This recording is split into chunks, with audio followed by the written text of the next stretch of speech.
Olá a todos. Hoje apresentarei o Clube do Artigo. Meu nome é Deise Eveline Santos Souza e sou R2 em Cardiologia Pediátrica. E esta é uma apresentação como parte do Programa de Residência em Cardiologia Pediátrica da Cardioped Brasil, Centro do Coração da Criança. O artigo de hoje é intitulado Selexipag para o tratamento da hipertensão arterial pulmonar. Será utilizado aqui na apresentação o nome conforme a escrita original. O artigo ele foi publicado no The New English Journal of Medicine em 2015.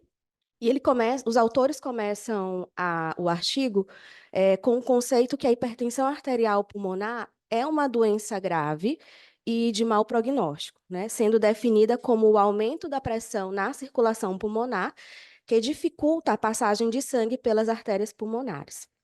Então, trata-se de uma condição complexa que contribui para a morbimortalidade. Avanços recentes em terapias direcionadas à hipertensão arterial pulmonar e procedimentos cirúrgicos intervencionistas contribuem para a melhoria da qualidade de vida e sobrevivência desses pacientes. Então, várias são as vias de sinalização que estão envolvidas na fisiopatologia da hipertensão arterial pulmonar e, portanto, são alvo da terapia medicamentosa. Então, temos aqui o tratamento disponível, né, como mono e como combinação de terapias, a via da endotelina, como representante a bosintana, a via do óxido nítrico, que é o sildenafil, e da prostacyclina, o epoprostenol. Nesse contexto, o Selexipag, ele é um agonista do receptor de prostacyclina, e ele tem uma estrutura diferente das demais prostaciclinas, né? O diferencial dele é poder ser administrado via oral. Após ser absorvido, o Selexipag ele é hidrolisado em um metabólito ativo. Então, tanto o medicamento quanto os seus metabólitos, eles têm efeitos antiproliferativos, antifibrinóticos, além de vasodilatador.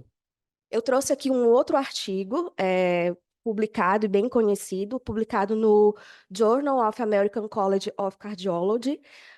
Esse artigo ele foi publicado em 2017 e traz um algoritmo de tratamento da hipertensão arterial pulmonar, em que, após a utilização do teste de um teste de vasorreatividade pulmonar, aqueles pacientes que não respondem são classificados como de alto risco, e aqui vem a proposta medicamentosa, né, do epoprostenol, que é utilizado via EV, endovascular, né?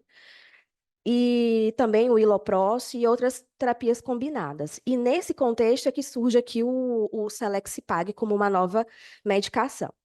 Então, o objetivo do estudo é investigar a segurança e a eficácia do Selexipag em pacientes com hipertensão arterial pulmonar que não estavam recebendo terapia medicamentosa, comparando com os que estavam recebendo terapia com uma ou mais medicações para a doença no início do estudo. Os métodos.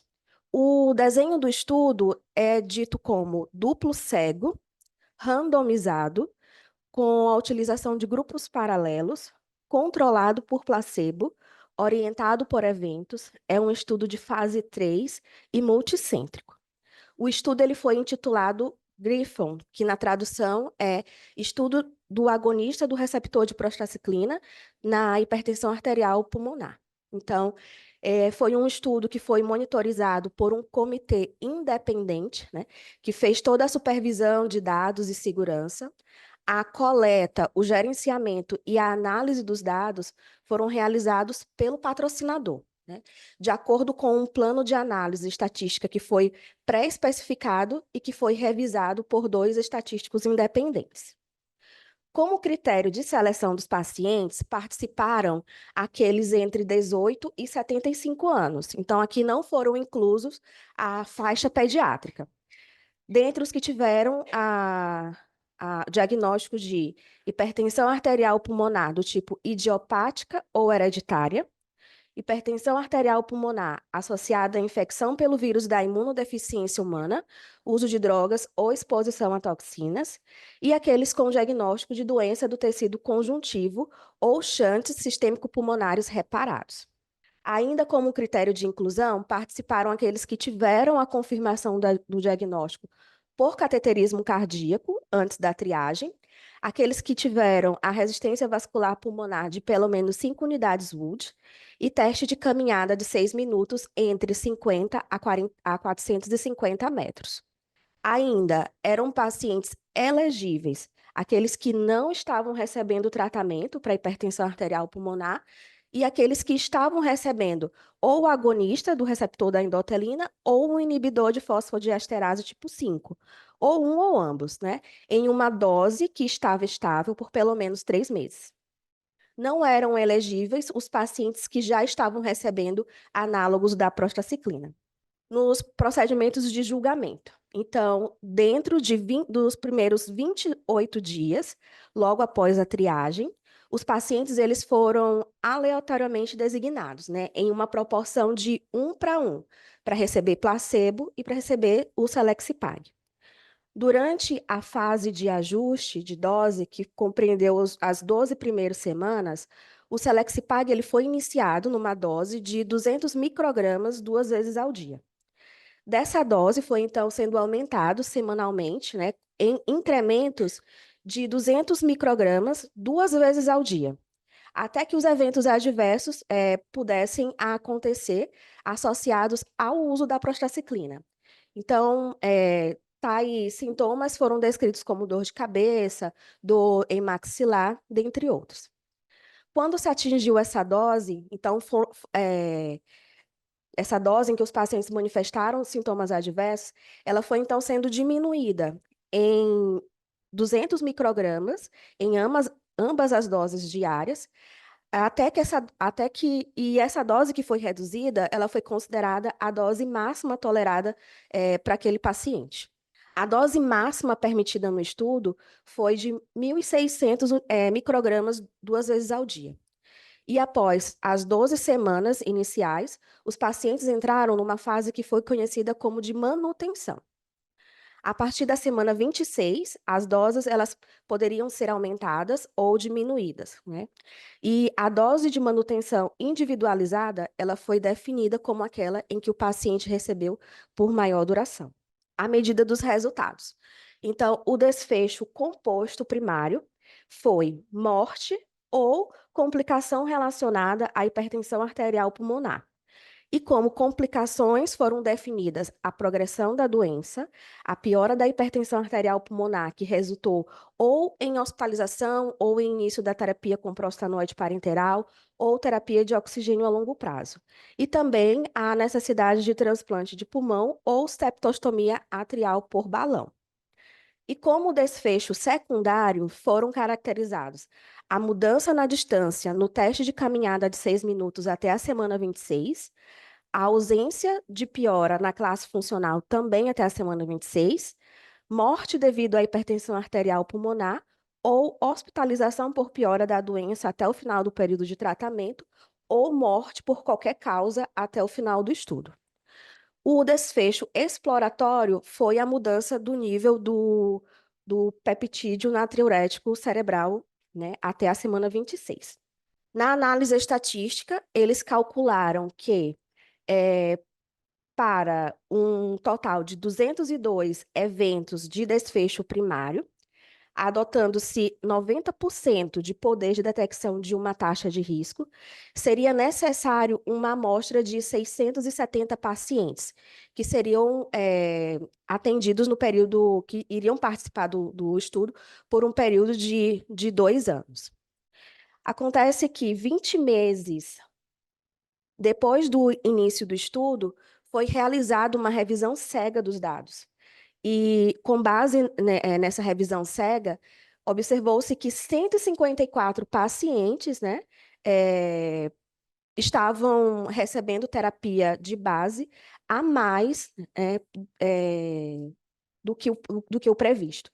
Então, para preservar as taxas de erro tipo 1 e 2, né, que é o tipo alfa e beta, e a duração do estudo, o número necessário de eventos do desfecho primário precisou ser aumentado. Então, de 202 eventos, calculou-se um aumento para 331 eventos. E para manter o poder de detecção de 90%, precisou-se, então, aumentar o número de pacientes para 1.150. Então, nos resultados. Então, participou do estudo um total de 1.156 pacientes, com um total de 181 hospitais, distribuídos por 39 países. O estudo foi de dezembro de 2009 a maio de 2013. Então, 582 pacientes receberam um placebo, numa duração mediana de 63,7 semanas, enquanto que 574 receberam Selexipag, numa duração mediana de 70,7 semanas. A primeira tabela que o estudo traz mostra que foi mais frequente a participação do sexo feminino, aqui em ambos os grupos, né, tanto o grupo placebo quanto o grupo Selexipag. Em relação à faixa etária, aquela dos pacientes com menos de 65 anos. Em relação à região geográfica, foram mais frequentes os pacientes da região oeste, leste europeu e participantes da Austrália. Em relação a tempo de diagnóstico, foi de mais ou menos 2,4 anos. E em relação à classificação do tipo de hipertensão arterial pulmonar, mais frequente o tipo idiopático, também em ambos os grupos. Já em relação à classe funcional, foram mais frequentes aqueles com classe funcional 2 e 3. E em relação ao teste de caminhada, ele foi numa média de 353 metros. Em relação ao desfecho primário, no geral, 397 pacientes tiveram um evento de desfecho primário, sendo 242 no grupo placebo, representante por 41,6%, e 155 pacientes, né, 27%, no grupo Selexipag. Então, a razão de risco calculado entre os grupos, né, em relação ao desfecho primário, foi de 0,6, né, em um intervalo de confiança de 99%, que variou entre 0,46 a 0,78, com um p-valor menor do que 0,01, ou seja, representou uma redução de 40% e um valor significante. Aqui nós temos o mesmo resultado sendo representado pelas curvas de Kaplan-Meier, né, para o desfecho primário, né, de morte ou complicação nos grupos Selexipag e placebo. E aqui a gente observa um efeito significativo do tratamento a favor do Selexipag versus placebo. A gente percebe que a primeira curva, a curva em vermelho, Selexipag, foi maior o número de pacientes que não apresentaram eventos, tá? Só reforçando aqui a razão de risco de 0,6, né? Com o intervalo de 0,46 a 0,48 e um p-valor menor do que 0,1, sendo que aqui foi utilizado o teste de log rank unicaudal. Ainda no desfecho primário, em relação aos eventos, né, a progressão da doença e a hospitalização foram responsáveis por 81,9% desses eventos. E em relação à dose de manutenção individual, um total de 133 pacientes, ou seja, 23,2%, receberam uma dose de manutenção de dose baixa. 179 pacientes, representantes por 31,2%, receberam uma dose média e 42,9% uma dose alta da medicação, tá? O efeito em relação ao desfecho primário, ele foi consistente em todos esses eventos, como a gente pode perceber aqui pela curva de Kaplan-Meier, tá? Então, todas as curvas acima do placebo mostram que os pacientes tiveram menos efeitos, né, em relação ao placebo. Em relação ao desfecho secundário, na semana 26, o teste de caminhada de 6 minutos, ele havia diminuído em 9 metros entre aqueles que usaram placebo e aumentou em 4 metros naqueles que utilizaram Selexipag, tá? Em um p-valor de 0,003. Também na semana 26, não houve diferença significante entre os grupos placebos e o grupo Selexipag, né, na proporção de pacientes sem piora de classe funcional, como representado pela tabela, tá? Em que o grupo Selexipag foi de 77,8% e o grupo placebo de 74,9%.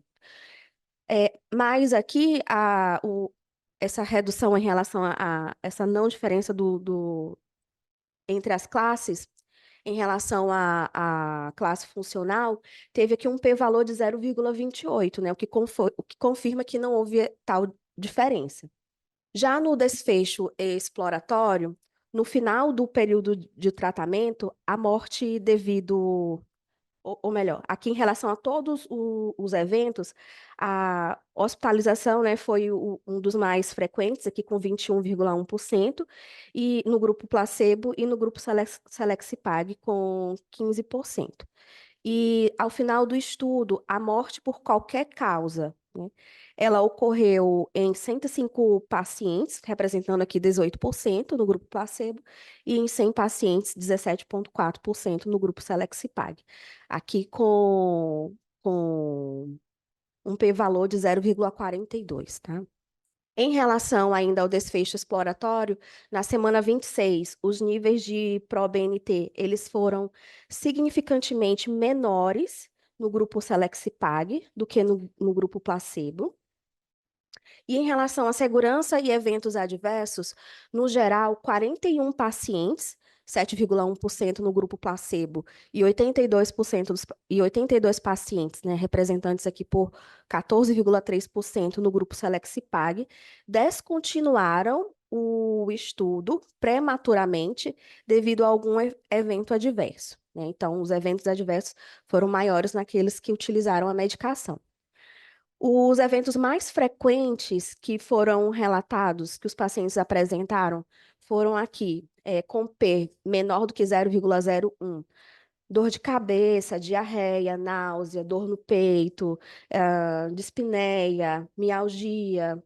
Bom, na discussão. Então, o risco do desfecho composto primário de morte ou uma complicação relacionada à hipertensão arterial pulmonar foi menor entre aqueles que receberam Selexipag do que entre aqueles que receberam placebo.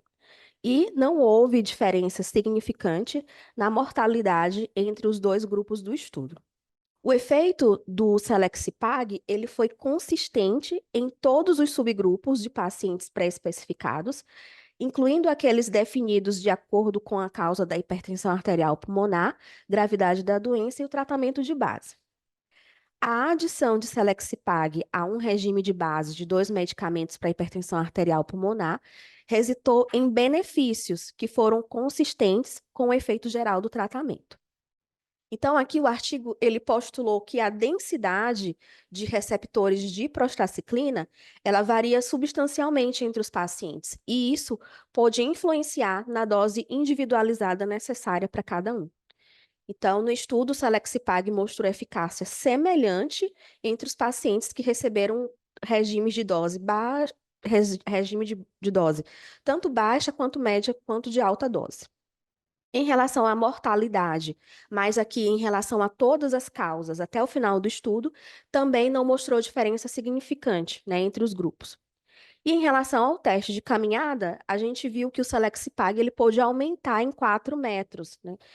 Mas, em relação a outros estudos, o resultado aqui estava numa faixa inferior, né, que foi observada em outros estudos entre 10 a 36 metros. Os eventos adversos observados com o Selexipag, eles foram consistentes naqueles que tipicamente utilizaram terapias com prostaciclinas e os sintomas relatados, né, como dor de cabeça, diarreia e náusea, levaram à descontinuação do regime do estudo mais frequentemente no grupo Selexipag do que no grupo placebo. Mas que esses eventos, eles foram relatados, né, numa minoria de casos. As limitações do estudo, né?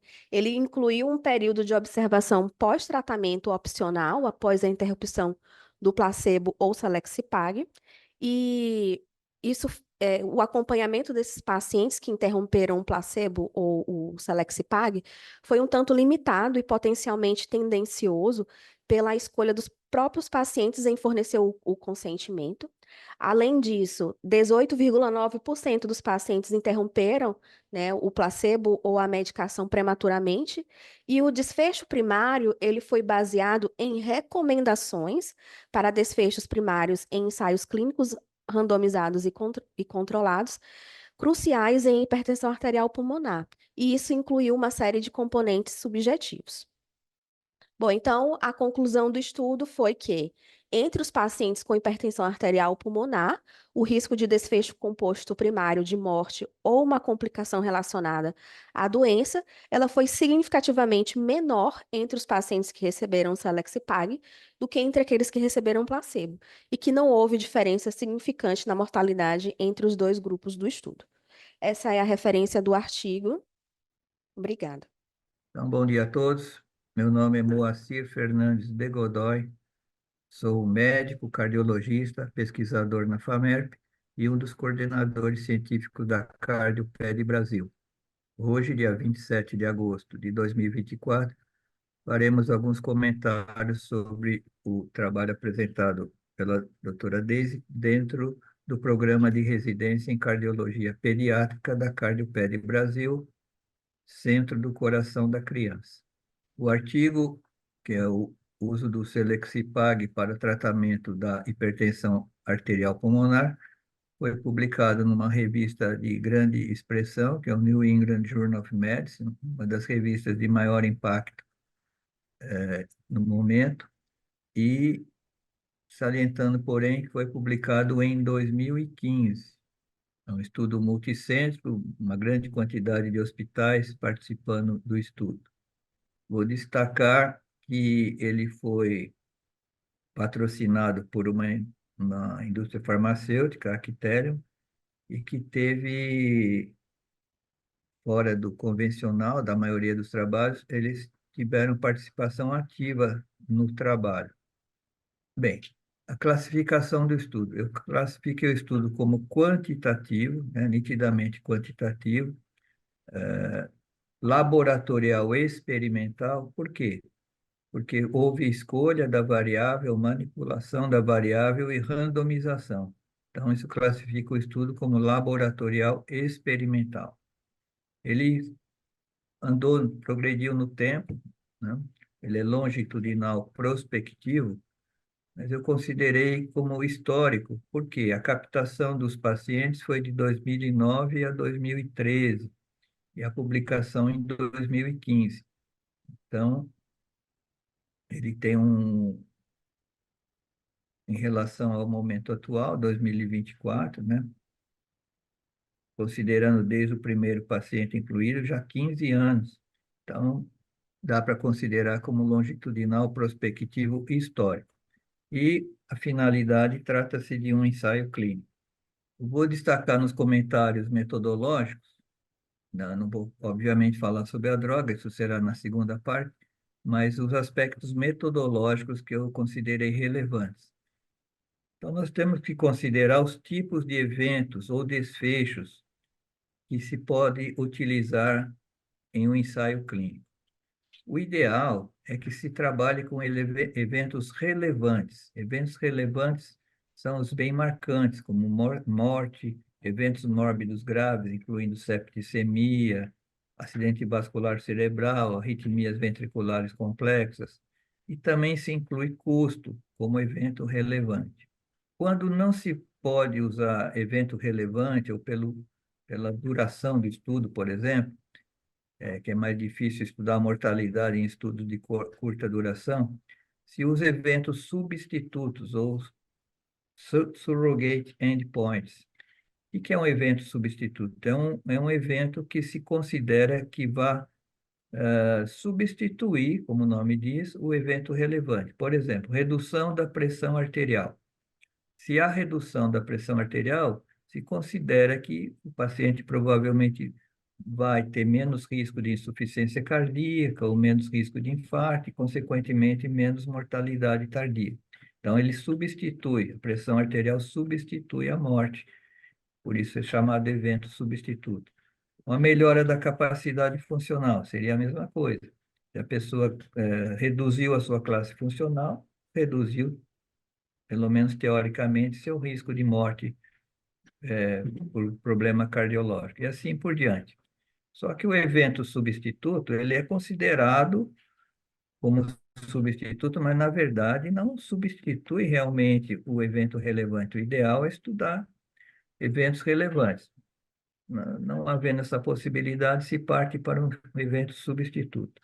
Mas o pior de todos que eu considero é o uso de evento composto. O evento composto, ele junta um evento relevante com um evento substituto. Por exemplo, morte ou piora da capacidade funcional, morte ou aumento de medicação, morte ou piora da qualidade de vida.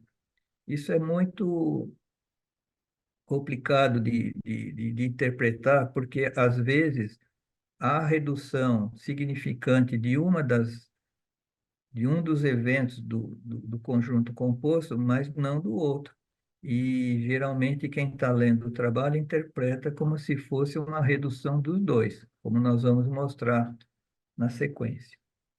Bom, então, esse estudo do New England, ele estudou evento composto. Ele diz textualmente lá que o evento primário seria morte por qualquer causa ou, ou complicação relacionada à hipertensão arterial pulmonar. Ou seja, pode acontecer ou a morte ou a complicação relacionada. Então, ocorrendo um ou outro, seria considerado como ocorrência do evento. Então, como eu disse, evento composto tem que ser analisado com muito cuidado. Outra coisa, a seleção dos pacientes, nós vemos que eles incluíram pacientes de 18 a 75 anos de idade. Então, uma faixa etária extremamente ampla, né, que dificulta você interpretar os dados pela extrema variação, né? Difícil comparar uma pessoa de 18 com uma de 75. A homeostase seguramente está pior no paciente idoso do que no paciente mais jovem. Além disso, eles tinham hipertensão arterial, poderiam ter hipertensão arterial pulmonar idiopática ou hereditária, ou hipertensão pulmonar associada à infecção pelo vírus da imunodeficiência humana, ou por uso de drogas, ou exposição a toxinas, ou doenças do tecido conjuntivo. Então, vocês veem uma extrema variação, né, de problemas patológicos e às vezes pouca correlação de uma com outra. Isso também não é, do ponto de vista metodológico, adequado, porque você está comparando um tipo de paciente com outro, com idades diferentes, não permite uma análise segura. Segundo ponto, os pacientes precisavam ter uma resistência vascular pulmonar de pelo menos 5 unidades. Isso também já é problemático, porque eu posso ter um paciente com 5 e um com 7 ou 8, eventualmente, né?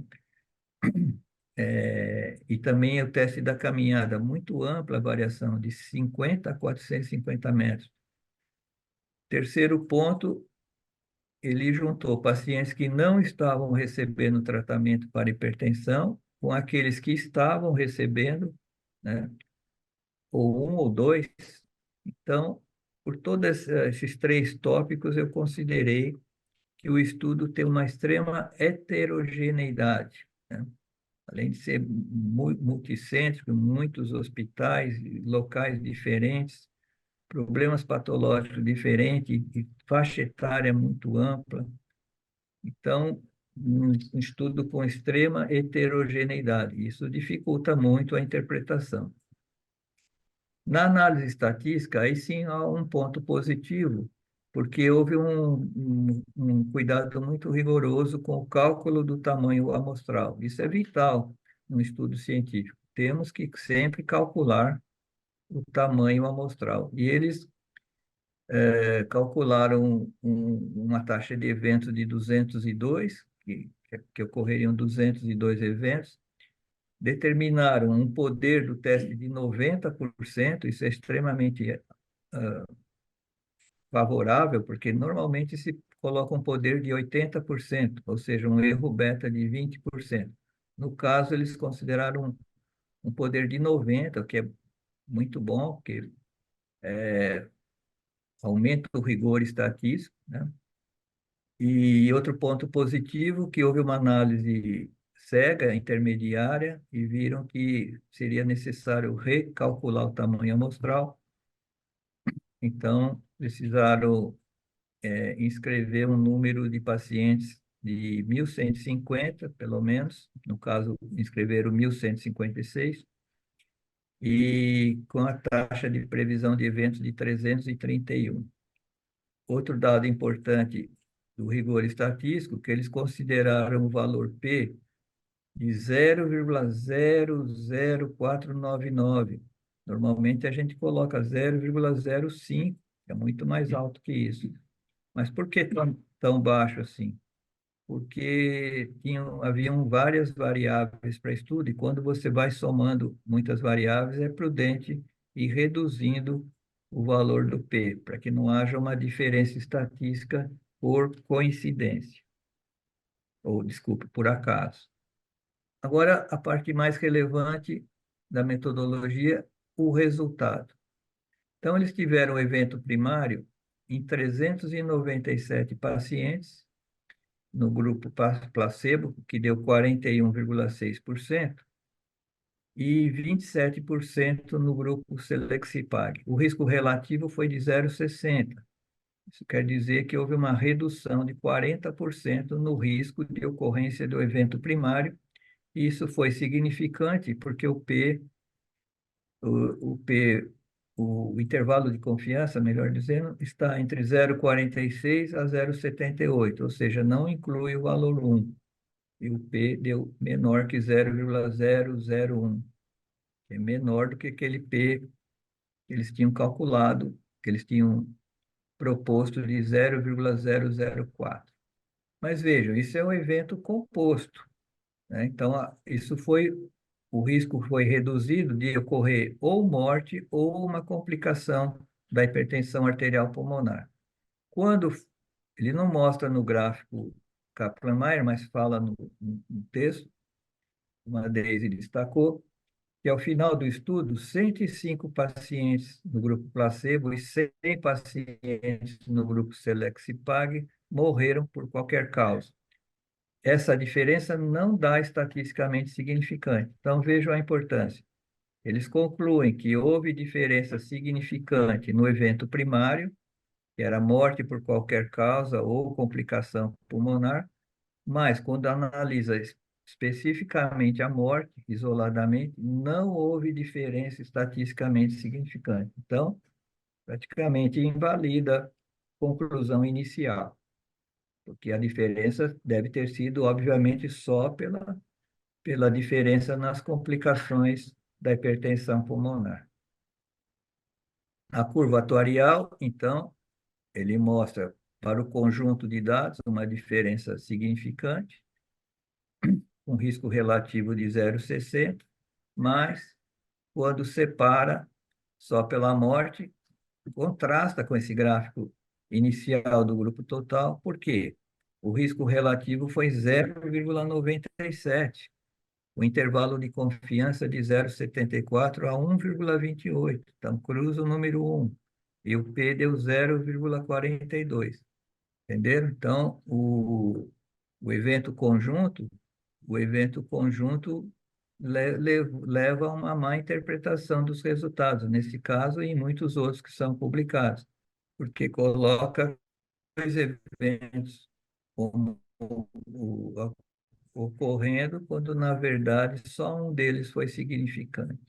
Finalizando, considerei como a baila a aplicação de uma droga mais nova, com possibilidade de uso, inclusive por via oral. Ponto relevante também é o rigor na parte estatística de cálculo amostral, mas como fragilidade, o fato da elevada heterogeneidade do estudo, né, que dificulta muito a interpretação dos dados, além da heterogeneidade, o fato de ter utilizado evento composto e, na verdade, houve diferença estatística apenas no evento complicação da parte da hipertensão pulmonar e não da mortalidade. Outra limitação que eu considero é que é um estudo patrocinado pelo laboratório e o laboratório teve participação ativa da condução do estudo, né, tanto no desenho quanto na interpretação. Então, isso fragiliza um pouco a, o rigor, né, o rigor do estudo, da metodologia do estudo, porque é sempre conveniente que não haja participação ativa dos que estão financiando o projeto. Agradeço a todos, fico à disposição